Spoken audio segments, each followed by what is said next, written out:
النهارده يا شباب هنتعرف على تأشيرة جديدة لدولة النمسا اللي بتسمح لك بالعمل والإقامة هناك في قلب البلد لمدة سنة وبدون شرط اللغة ولا الحساب البنكي ولا الخبرة. والتقديم على التأشيرة ديت يا جماعة يعتبر سنوي في مواسم محددة زي الحصاد وموسم الزراعة والموسم السياحي يا جماعة.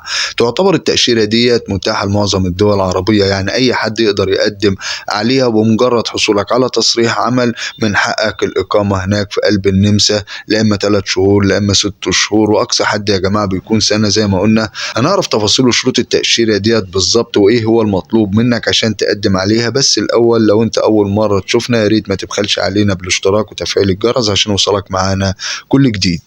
مساء الخير يا شباب وكل سنة وانتم طيبين. تعتبر تأشيرة العمل الموسمي أو المعروفة بسيزونال وورك فيزا الخاصة بدولة النمسا يا جماعة، والتأشيرة الموسمية أسهل تأشيرة وأحدث طريقة ليك للإقامة والعمل بدولة النمسا، خصوصا إن التأشيرة ديت برضو يا جماعة مش مطلوب فيها حساب بنكي، وهنعرف ليه عشان محدش يستغرب، ولا مطلوب فيها لغة ولا مطلوب فيها خبرة. وتعتبر التأشيرة ديت برضو يا جماعة متاحة لمعظم الدول العربية، يعني أي حد من أي بلد عربي يقدر يقدم عليها لما يتوفر طبعا فيه الشروط اللي احنا هنذكرها دلوقتي. التأشيرة الموسمية يا جماعة لدولة النمسا بتكون في 3 مواسم زي ما قلنا، او 3 مجالات محددة، اللي هي السياحة يعني في موسم السياحة، او الزراعة يعني في موسم الزراعة والغابات يا جماعة، وفي موسم الحصاد وهي حصد الخضروات والفواكه. التأشيرة ديت بقى بتختلف مدتها حسب صاحب الأعمال، يعني في اللي بيحددوا مدة استخدام العمالة الموسمية. مثلا هنلاقي أصحاب الأعمال يا جماعة عايزين ناس لمساعدتهم في موسم الزراعة لمدة 6 شهور، أو موسم السياحة لمدة 9 شهور، بس بيكون أقصى حد للتأشيرة ديت سنة. يعني بتختلف التأشيرة ديت من شخص للتاني، بس تعتبر وسيلة سهلة للدخول والعمل والإقامة زي ما قلنا في دولة النمسا. تعالوا نعرف بقى خطوات الحصول على التأشيرة ديت وإيه أهم الشروط فيها، عشان طبعا لو أنا حابب أقدم عليها.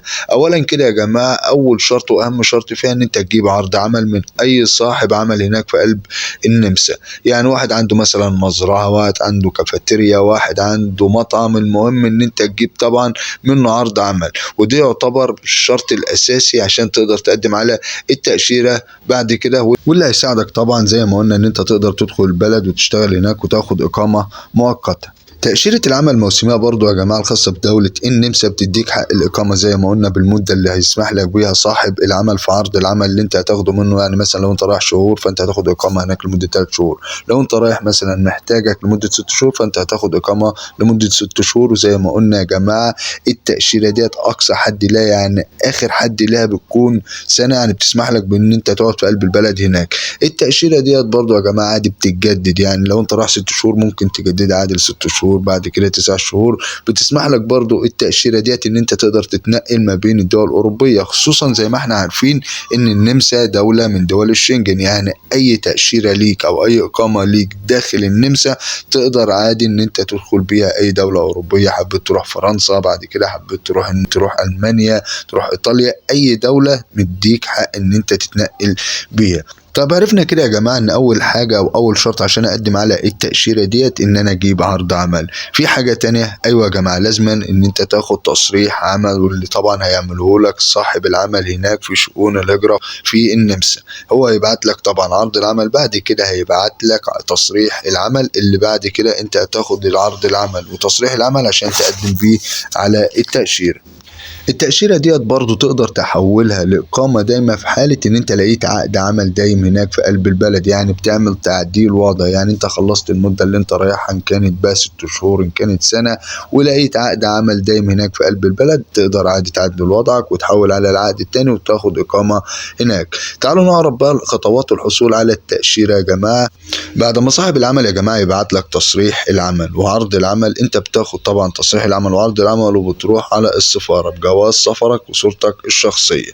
وعرض العمل يا جماعة وتصريح العمل هو اللي هيسمح لك ان انت تقدر تقدم على التأشيرة، وبيكون ثمن التأشيرة بالظبط 60 يورو، والرد بيجي لك في الاغلب بعد 30 يوم. ناس هنا بقى تسألني انا مش هطلب مني فيها حساب بنكي، هقول له لا. ناس هتسألني برضو انا مش هطلب فيها حجز فندقي، برضو هقول له لا. مش هتطلب مني برضو تأمين صحة أقول له لأ.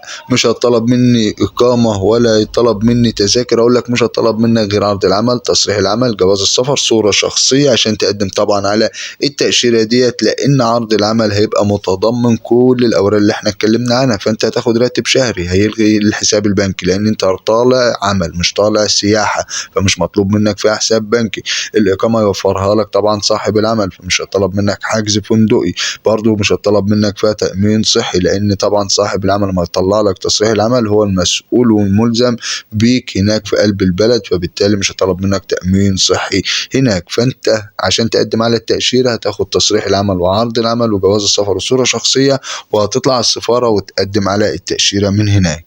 السؤال بقى الأهم بقى الناس اللي هتبدأ تسألهن بقى بالظبط إزاي يجيبوا عرض عمل يا جماعة. دي النقطة فعلا اللي كتير هيبدأ طبعا يسألنا فيها. عرض العمل يا جماعة تقدر تجيبه بطريقتين، وطريقتين أسهل من بعض.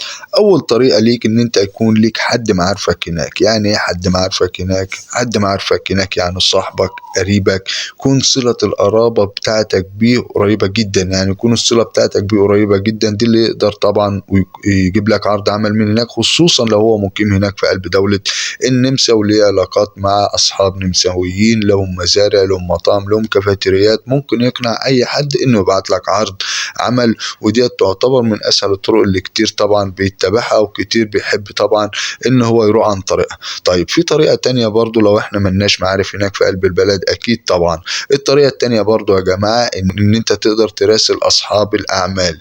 ناس بقى تبدأ تقول لأصحاب الأعمال ده أنا أصلا منين أجيب أصحاب الأعمال؟ أنا هسيب لكم روابط أهم أصحاب الأعمال اللي بيحتاجوا ناس يا جماعة في موسم الحصاد، موسم الزراعة، في موسم السياحة، تقدر تتراسل معهم وتقنعهم بالسيرة الذاتية بتاعتك. فهم طبعا لو قبلوا هيبعتوا لك عرض العمل وبعد كده يعملوا لك تصريح العمل. ودول أسهل طريقتين ليك اللي هيساعدوك فعلا إن أنت تقدر تدخل بيهم أو إن أنت تقدر تجيب بيهم عرض العمل أو تصريح العمل.